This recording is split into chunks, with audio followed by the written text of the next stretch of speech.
Page 31, Dear Meyen. I don't speak the language, whatever the language is, so I'm sure I didn't pronounce that correctly. Sorry about that, but that's what I got. It has something to do with the month of May, I reckon. On page 30, they're introducing you to a new hand position. So let's talk new hand position. I trust, I'm relying on you, because I don't have any way to check you, that you know the names of all the notes we've been using so far. You're comfortable with them. You know them at sight. You just know what they are, because we got some new ones here to deal with. We're going into G position. We've been in C position. I think we've been in middle C positions too. Here we're going into G position. That means there are 5 notes and G's the bottom note. Now there's a lot of G positions. Here, here, here, here, wherever. It could be anywhere. There are G positions all over everywhere. Which one we use is up to the music. The one we're actually going to do is this one, where middle C is here, the left hand's covered, and then the right hand goes up to this G. That means we got to have all these notes learned that we're going to be using in this music here. And just do that play and say it drill until they're automatic to you. It's important. They have some exercises there on page 30 if you want to go through those. I don't like exercises, but you're welcome to go through those if you want. I want to talk about what May is doing over here on 31. Let's look it over. It is 4 lines long, sort of. It's got repeat signs, but there's 4 lines of music to deal with. Treble and bass clef signs, 3 4-time signature, and we're coming in on beat 3. The first measure just got 1 beat in it. It's a pickup measure. If you look at the end, actually this is in sections. So at the end of each section, you'll find that that has 2 counts in it. Because the sections, remember I said earlier, a piece can be in sections, as like a book can be in chapters, a piece can be in sections.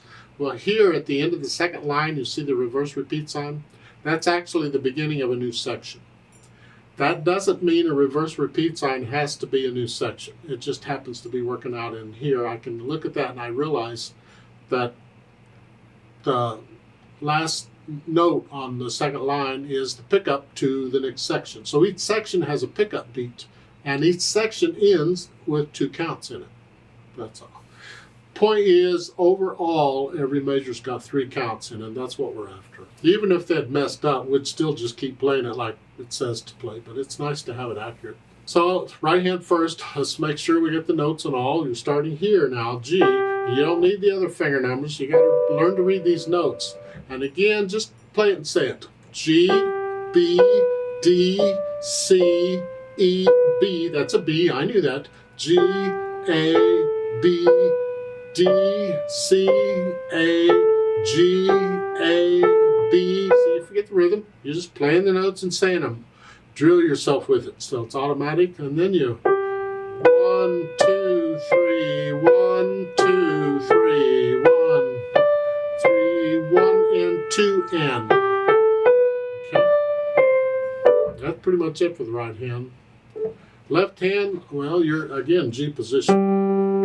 And you do the play and say it drill for the left hand. G, D, then G, C, D, G. This is about all you're doing in the left hand. At the end, at the bottom, you have a G and a B together. Okay. So the rhythm, 1, 2, 3, 1, 2, rest. 2. This is fun. Oh boy. Let's go down to the last line, the last 2 measures. It's 1, 2, 3. So we've had this before down here. It's the same thing, we went through all that, you're doing it here. Then putting the hands together, and it's here where these hands, these fingers, and then here,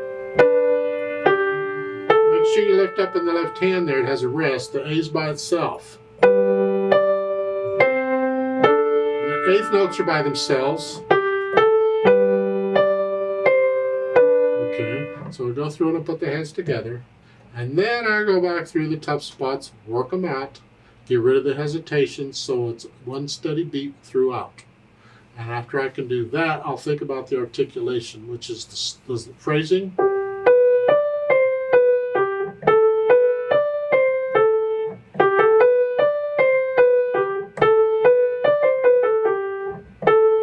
just lifting up between each one. It's like taking a breath here.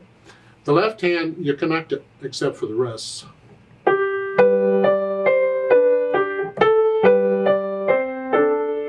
So I can lift the left hand with the right here because the right has a phrase. I can lift the left hand also because it has a rest coming up.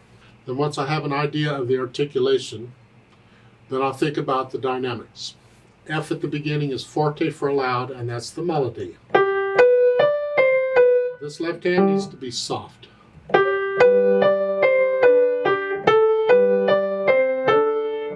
Then in the second line, second measure, soft. All of a sudden, that last phrase is soft. So the second line again. And then going on, it's loud again. Soft. Hold, the left hand's tied now. And loud. Yeah, so you got soft and loud in there. You're doing it kind of mechanically right now, just to get an idea what it is. Later on, when you're comfortable with the music, you'll need to start feeling these dynamics. It just feels right to be loud, or it feels right to be soft here. It's what we're after. In the speed, with a lilt, whatever that is, I think it's kind of a happy.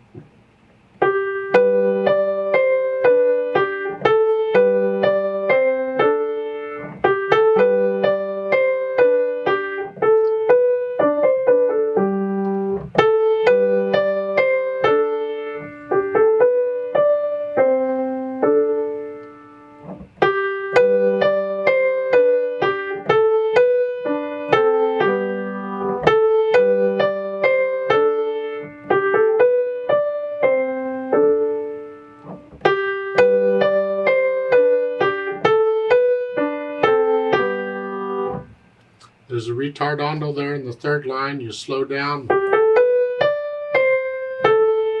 How much you slow down, whatever you feels right.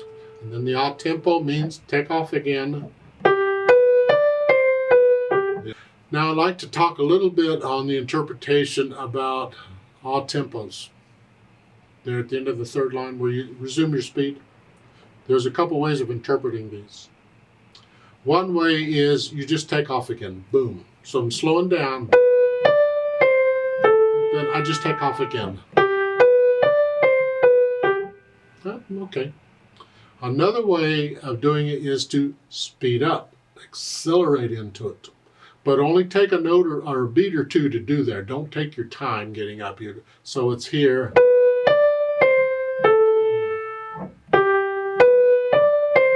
So it's like here.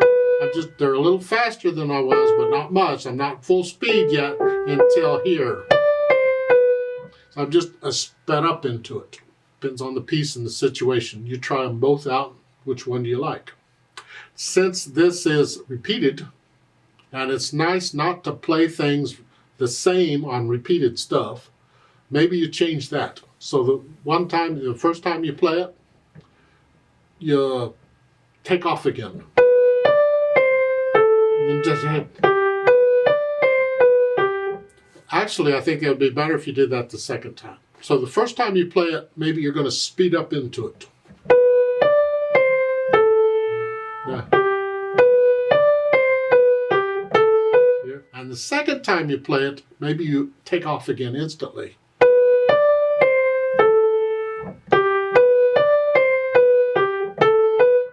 It's ways of interpreting it, it's a way of changing a little something, whatever. Remember the natural accents? 1, 2, 3. At the beginning, it's to here.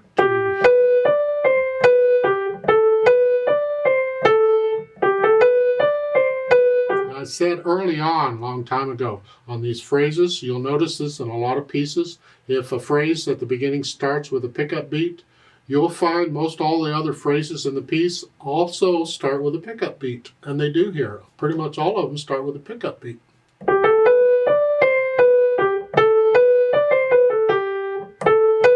Just feel that to here each time. 1, 2, 3. Anyway, you learn them so you can play it with no hesitations. And then let's play it together very slowly and check the notes and the rhythms. I'm not going to do louds and softs and play it all about the same. I can't slow down. The metronome won't slow down. But we will do the repeats. And since we come in on beat 3, I'm only going to give us 2 counts. I hope that's enough. Let's go ready, go, and then we go. So be ready to go when we go up. Ready, go.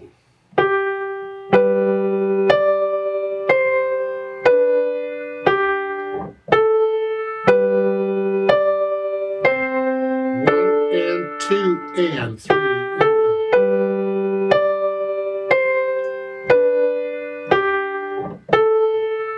and. And 2.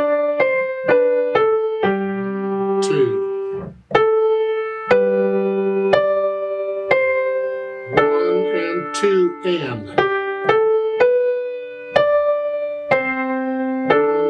2.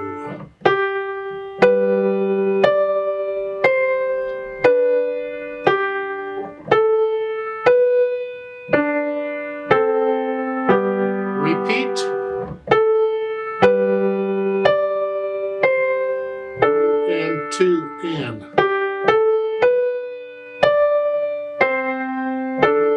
2.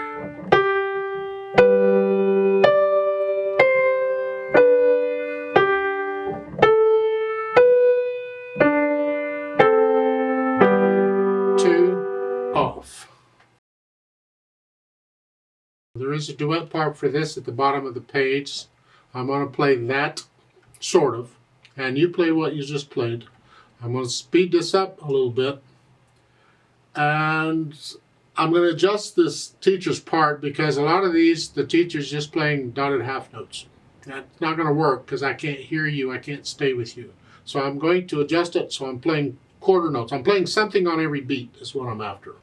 So I'll make something up, that's okay. Now I don't have a pickup beat down below, so I'm going to play your pickup beat with you, but I'm going to play it down here. And we're going to go about the speed. 1, 2, 3. Make sure you can play it that fast. I'm going to go 2 counts. Ready, go, and then we take off. Ready, go.